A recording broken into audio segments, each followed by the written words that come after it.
Pertama kepada keluarga besar Pak Agustinus, kami ucapkan terima kasih atas undangan Bapak. Tapi sebelumnya kami mohon izin kepada Raisal Bukit Batu mungkin ya, Raisal Bukit Batu wilayah Tangkiling yang mana di sini tahun 45 wilayah oh ya 45 wilayah binaan Raisal Bukit Batu Tangkiling. Tapi karena permintaan keluarga, kami dari Majelis Daerah Kemenlu Kahringan Kabupaten Katingan bersama kawan-kawan dari Kemenag hadir untuk memenuhi dalam pelayanan. Bapak Ibu sekalian, firman Tuhan atau pampeteh Tuhan yang telah dibacakan oleh Mantir Basarah pada pasal 34 terkait dengan Bukit Batu dan Tarung Keanuhan Pantar Pulau Sulet Ikuh Tambun setelah mereka melakukan ritual besar yaitu Tiwasuntu. Kalau boleh saya hari ini mengimplementasikan, menerjemahkan dengan bahasa yang enak didengar, enak dimengerti dan nyaman dicerna begitu. Bapak Ibu sekalian, kalau kita dihadapkan dengan dua pilihan, manakah yang kamu pilih, berkelimpahan atau berkekurangan? Tentu saya rasa siapapun yang hadir hari ini, siapapun orangnya, bagaimanapun situasinya, pasti kita sama-sama sepakat memilih berkelimpahan.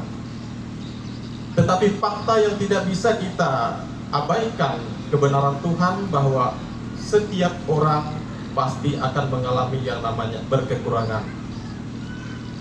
Tidak satupun jenis manusia di muka bumi ini yang dapat menghindar berkekurangan, karena setiap individu yang hadir di dunia memiliki kapasitas, memiliki pesan, memiliki suratan yang berbeda oleh Tuhan. Maka tidak dapat kita hindari yang namanya berkekurangan. Maka firman Tuhan hari ini, pampeteh Tuhan hari ini yang dibacakan pasal 34 tadi mengajarkan kita bagaimana cara kita bisa bersikap bijak menghadapi dua hal di dalam hidup, berkekurangan maupun berkelimpahan. Agar supaya apa? Agar supaya kita tidak salah arah. Bapak Ibu sekalian, ketika kita diberikan kelimpahan, maka kehendak Tuhan tidak ingin kita lupa dengan Tuhan, tidak ingin kita salah arah, salah langkah, salah jalur. Ketika kita berkekurangan, Tuhan juga ingin kita tetap teguh dalam keimanan kita, tetap teguh dalam perintah Tuhan, dan tidak menolak itu agar kita tidak salah jalan. Maka untuk itu pasal yang dibacakan tadi sangat luar biasa. Pak Agustinus dan seluruh keluarga yang hari ini diberikan berkat berkelebihan oleh Tuhan. Dan beliau membuktikan kepada kita semua bahwa inilah contoh yang patut kita tiru dalam kondisi apapun.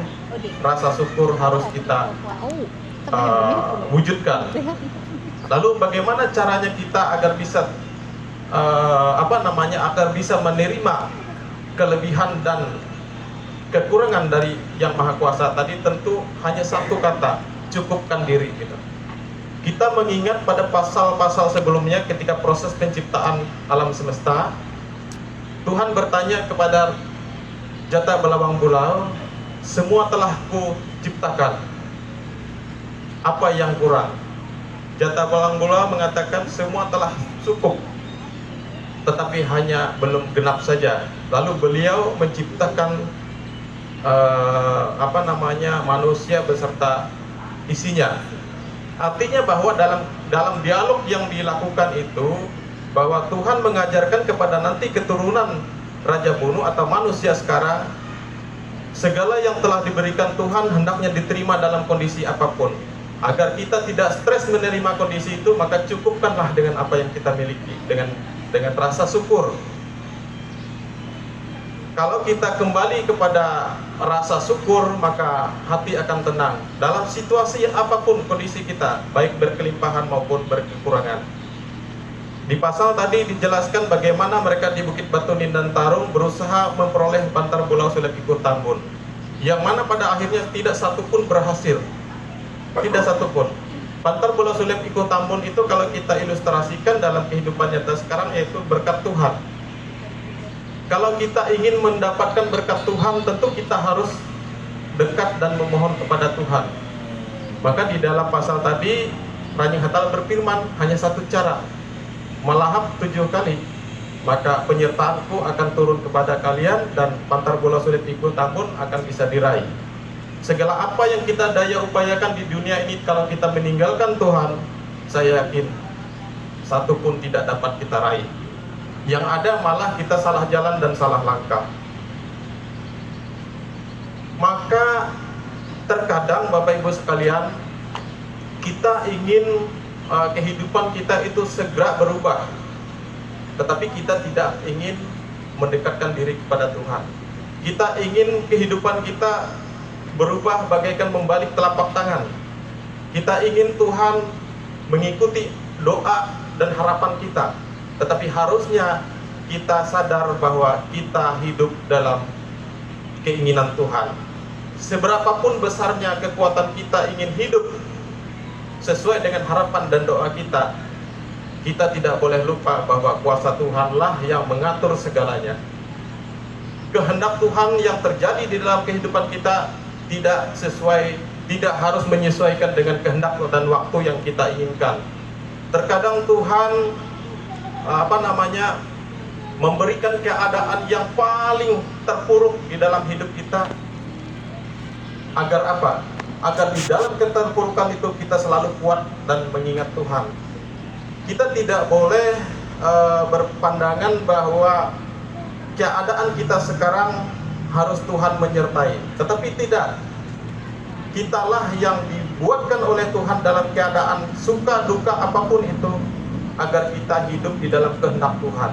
Itulah kira-kira pasal yang dibacakan tadi untuk penjelasan lebih enak, lebih rinci dan lebih nyaman untuk dipahami. Intinya bahwa dalam kondisi apapun hidup kita di dunia ini, kita harus bersyukur kepada Tuhan dan jangan sampai melupakan Tuhan. Bapak Ibu, malam tadi gerhana bulan. Di dalam ilmu astronomi, gerhana bulan itu karena terjadi karena proses bulan tertutup, kan begitu. Tetapi di dalam spiritual, gerhana bulan itu mengingatkan kepada umat manusia. Saya tidak katakan kepada umat Hindu saja, mengingatkan kepada umat manusia agar manusia bisa mengakui keagungan Tuhan. Gerhana bulan di sanalah turun berkat kalau kita mampu untuk mendekatkan diri kita dan mensyukuri apa yang telah Tuhan berikan. Dengan malam tadi kita melihat gerhana, begitu besarnya kekuasaan Tuhan. Tidak satu pun orang di dunia ini yang bisa membuat alam seperti itu, hanya Tuhanlah yang bisa. Maka Pak Agustinus malam tadi telah gerhana, hari ini grand opening resto kopi sedap, sangat luar biasa sebagai wujud rasa syukur. Sangat luar biasa. Ini tidak hanya sesuatu yang kebetulan. Saya yakin ini adalah rencana Tuhan. Karena apa? Kita yang mampu hidup di dunia ini diberikan kehidupan oleh Tuhan, harus mampu memberi kehidupan kepada yang lain. Konteksnya tidak hanya sebagai manusia, kita berikan kehidupan kepada manusia, tidak. Kepada semua makhluk hidup yang diciptakan Tuhan. Coba kita review ke belakang, bagaimana orang tua kita dulu ketika bercocok tanam, ketika panen, dapat mendapatkan hasil yang melimpah dengan tidak menggunakan pestisida. Mereka menganggap bahwa tikus, serangga dan lain sebagainya bukan sebagai hama, Bapak Ibu sekalian, tetapi sebagai makhluk Tuhan yang sama-sama mau mencari hidup di dalam kehidupan manusia. Karena dalam konteks penciptaan manusia, manusialah yang paling sempurna diciptakan Tuhan. Karena manusialah yang bisa menyediakan makanannya sendiri, bisa memasak makanannya sendiri. Untuk itu orang tua kita dulu tidak menganggap tikus, ular, belalang, jangkrik dan lain sebagainya yang hidup itu sebagai hama pertanian mereka. Tetapi mereka memporsikan makhluk hidup ini sebagai kawan. Coba kita lihat, setelah panen ada namanya Pak Agus kerangking, Pak.